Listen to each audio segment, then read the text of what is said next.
बिस्मिल्लाहिर्रहमानिर्रहीम। अस्सलाम वालेकुम माय यूट्यूब फैमिली।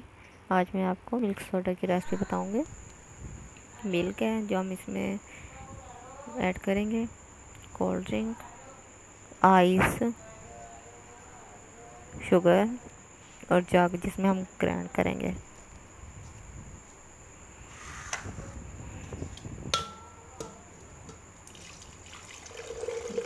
जो मिल्क है वो जग में डालेंगे। हमने डाल लिया। आप जितना आपने बनाना उसके मुताबिक ना शुगर हम ऐड करेंगे। इस पर ज़रूरत जितनी आपको मुनासिब लगे ऐड कर सकते हैं। उसके बाद कोल्ड ड्रिंक वो हमने मिक्स करनी है दूध में। शुगर ऐड आइस ऐड करनी है। आप ग्राइंड करने के बाद भी आइस ऐड कर सकते हैं, लेकिन मैं पहले से ही ऐड कर रही हूँ। इसके बाद हमने ढाँप देना, ग्राइंड करना है।